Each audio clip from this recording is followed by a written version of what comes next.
तो ब्यावर जिला प्रशासन की ओर से एसआईआर के तहत 100% डिजिटलाइजेशन काम पूरा करने वाले 68 बीएलओ को सम्मानित किया गया। कलेक्ट्रेट सभागार में आयोजित कार्यक्रम में जिला कलेक्टर कमलाराम मीना ने काम पूरा करने वाले बीएलओ को प्रशस्ति पत्र देकर के सम्मानित किया। कलेक्टर ने कहा कि जिले के तीनों विधानसभा क्षेत्रों में 98 बीएलओ ने समय पूर्व अपना डिजिटलाइजेशन कार्य पूर्ण करके उत्कृष्ट कार्य क्षमता एवं समर्पण का परिचय दिया है। इनमें से 68 बीएलओ को सम्मानित किया गया। जिला प्रशासन की ओर से एसआईआर के तहत जिन बीएलओज के द्वारा 100% कार्य डिजिटाइजेशन का कंप्लीट कर लिया, उनको सभी को यहाँ पर सम्मानित करने का कार्यक्रम किया गया था। और जिला निर्वाचन कार्यालय की ओर से पूरे जिले में तीनों विधानसभाओं में 98 ऐसे हमारे बीएलओ हैं जिन्होंने समय से पूर्व अपना 100% कार्य संपादित कर दिया है और उन सबको आमंत्रित करके आज यहाँ उनको प्रशस्ति पत्र प्रदान किया है, उनका सम्मान किया है। और इनके माध्यम से इन्होंने किस तरह से क्षेत्र में कार्य किया था, किस तरह की इनको समस्या आई थी और किस तरह से इनकी प्लानिंग थी, उन सबका इनके द्वारा यहाँ विवरण पेश किया गया। तो एसआईआर पर सियासी रार थमने का नाम नहीं ले रही है। एक और जहां कांग्रेस एसआईआर को लोकतांत्रिक अधिकारों पर सीधा हमला बता रही है, वहीं बीजेपी एसआईआर का मकसद मतदाता सूची की शुद्धता बताते हुए इसे वक्त की जरूरत बता रही है। यह रिपोर्ट देखिए।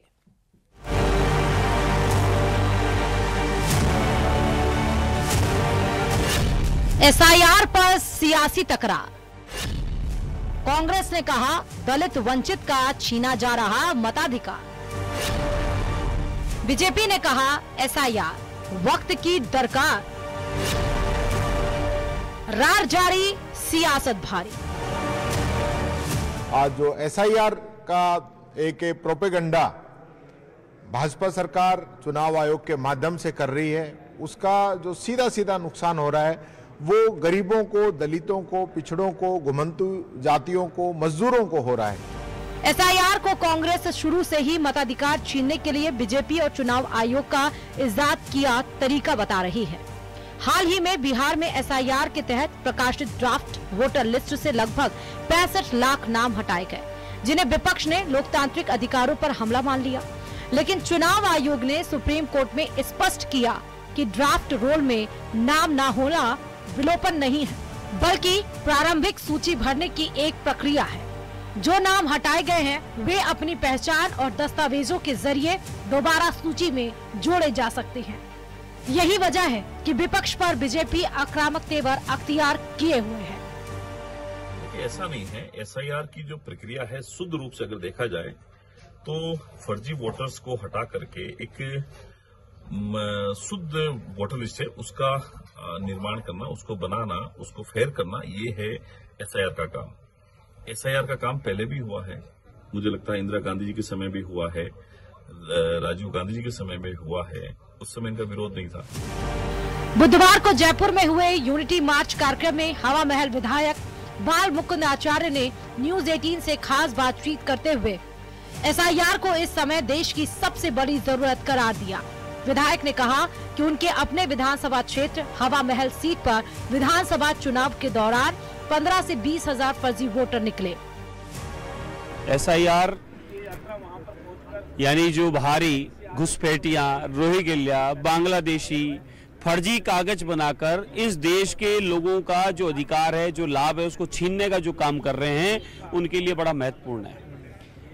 जंगल राज की समाप्ति होगी, फर्जी मतदान की समाप्ति होगी। जिस प्रकार से इस देश में देशवासियों का अधिकार छीनकर, उनका अधिकार खाकर और यहाँ जमे बैठे, उनकी सफाई होगी। इसलिए एसआईआर हम लोगों के लिए आवश्यक है, इस धरती को बचाने के लिए आवश्यक है, इस भारत को बचाने के लिए आवश्यक है और भारतवासियों को बचाने के लिए आवश्यक है। अन्यथा एसआईआर के माध्यम नहीं होता। एसआईआर पर विपक्ष कुछ भी कहे, लेकिन सच यही है कि वो अपनी ही चाल में फंसता नजर आ रहा है। जो विपक्ष लगातार एसआईआर को लोकतांत्रिक अधिकारों पर सीधा हमला बता रहा है, वह एक भी ऐसे मामले की लिखित शिकायत नहीं कर पाया है कि जिसमें गलत तरीके से मतदाता का नाम हटा दिया गया हो। Bureau report, news 18 Rajasthan. तो चूरू के सादुलपुर में स्थानीय कृषि उपज मंडी में उस समय हंगामा खड़ा हो गया जब किसानों ने मूंग की तुलाई के दौरान मूंग साफ करने की मशीन के लिए जा रहे अतिरिक्त शुल्क का विरोध किया। जानकारी के अनुसार मंडी में मूंग की सफाई के नाम पर 200 रुपए प्रति क्विंटल तक लिए जाने पर किसानों ने कड़ा ऐतराज जताया है। किसानों का कहना था कि मशीन सही दानों को भी खराब दिखा रही है। किसान घर से अनाज ला रहा है, उसका आधा ही अनाज तौल रहा है।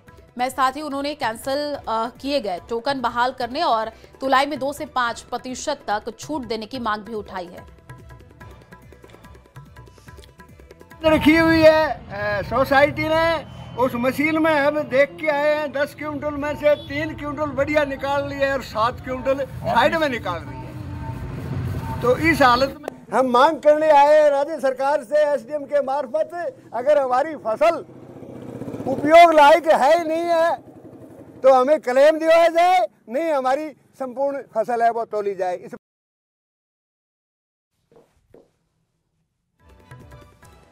तो कृषि उपज मंडी में हंगामा तस्वीरें आप देखें। किसानों ने मूंग की तुलाई के दौरान विरोध किया है। चूरू के सादुलपुर की ये तस्वीर है। मूंग साफ करने के लिए अतिरिक्त शुल्क का विरोध हुआ है और मूंग की सफाई के नाम पर ले रहे 200 रुपए प्रति क्विंटल, तुलाई में 2 से 5% तक छूट देने की मांग की जा रही है। मूंग साफ करने के लिए अतिरिक्त शुल्क का विरोध किया गया है।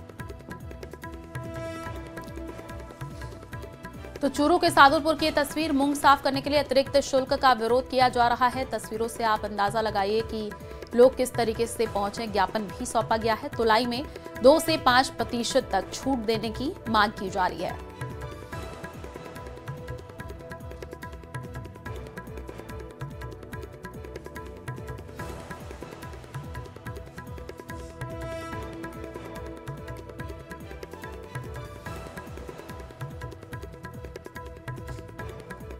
और वहीं खाद की किल्लत ने किसानों को हलकान कर रखा है। सबसे ज्यादा परेशान करने वाली बात यह है कि कतार में घंटों खड़े रहने के बावजूद इस बात की कोई गारंटी नहीं कि उन्हें खाद मिल ही जाएगी। ये रिपोर्ट देखिए।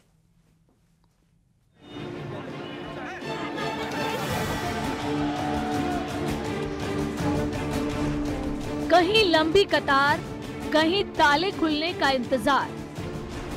यूरिया की किल्लत से किसान बेहाल, प्रशासन के दांव पर उठे सवाल।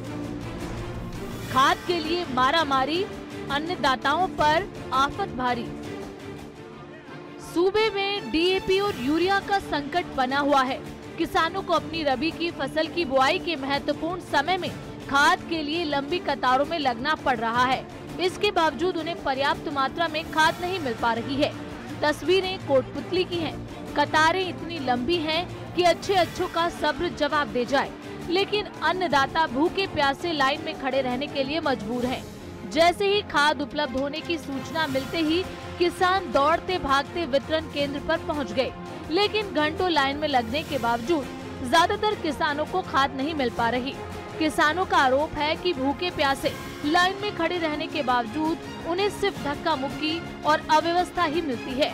आज भी आए थे, हमें कल भी लाइन में लग के और वापस चले गए, और आज ये जो लाइन लगी हुई है, पहले हम थे दूसरी लाइन लगा थे अवैध, मतलब 5 बजे से खड़े हैं हम लोग। तो कल गाड़ी आई थी? कल गाड़ी नहीं आई थी, फिर वापस जाना पड़ा हमें। तो अभी क्या है? अभी गाड़ी तो आ गई, लेकिन अभी शुरू नहीं हुआ। सुबह से खाद लेने के लिए अपनी बारी का इंतजार कर रही भीड़ में कुछ गांव वालों के बीच इस बात को लेकर बहस भी देखी गई कि पहले खाद किसे मिलनी चाहिए।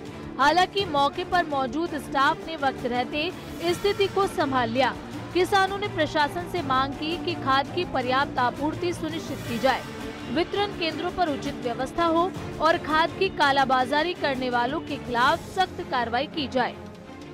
क्षेत्र में रबी फसल की बुआई के लिए किसान पूरी तरह तैयार बैठे हैं, लेकिन खाद की भारी किल्लत ने उनके अरमानों पर पानी फेर दिया है। कई घंटे इंतजार के बाद भी किसान खाली हाथ लौटने को मजबूर हैं। किसानों का आरोप है कि सरकारी डिपो और सहकारी समितियों पर खाद का स्टॉक नदारद है, जबकि कुछ डीलरों के पास खाद उपलब्ध है, लेकिन वो ऊंचे दामों पर बेच रहे हैं। किसानों का कहना है कि बुआई का समय निकलता जा रहा है। अधिक बारिश से फसल पहले ही नष्ट हो चुकी है। अब रबी की फसल भी खतरे में पड़ने लगी है। अगर खाद के बिना रबी की बुआई अटक गई तो उन्हें सड़कों पर आना पड़ जाएगा। Bureau report, news 18 Rajasthan. और मौसम से जुड़ी हुई बड़ी अपडेट आपको दे दें। राजस्थान के 7 जिलों में आज बारिश के आसार जताए जा रहे हैं। मौसम केंद्र के अनुसार आज जालोर, सिरोही, पाली, उदयपुर, राजसमंद, भीलवाड़ा और अजमेर जिलों में बादल छा सकते हैं। कहीं कहीं हल्की बारिश या बूंदाबांदी भी हो सकती है। 28 नवंबर को अजमेर और जयपुर संभाग आसपास के क्षेत्रों में कहीं कहीं हल्की बारिश की संभावना है और अगले दिनों में अधिकांश क्षेत्रों में मौसम शुष्क रहने का अनुमान जताया जा रहा है। राजस्थान में फिलहाल व्यापक वर्षा की संभावना बहुत कम है। पश्चिमी विक्षोभ का असर केवल सीमित इलाकों तक दिखाई देने का पूर्वानुमान। तो राजस्थान के 7 जिलों में आज बारिश के आसार जताए जा रहे हैं। बड़ी खबर इस वक्त आपको बता रहे हैं मौसम से जुड़ी हुई है। जालोर, सिरोही, पाली, उदयपुर, राजसमंद, भीलवाड़ा और साथ ही साथ अजमेर जिले में बादल छाने और हल्की बारिश के आसार हैं।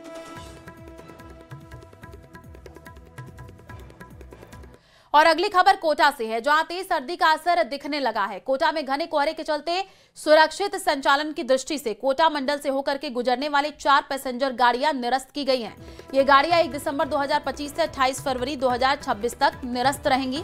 साथ ही यात्रियों से अपील की गई है कि यात्रा से पहले गाड़ियों की स्थिति, समय और ठहराव की जानकारी के लिए भारतीय रेल की आधिकारिक वेबसाइट www.inquiry.indianrail.government.in या NTS मोबाइल ऐप का उपयोग करें।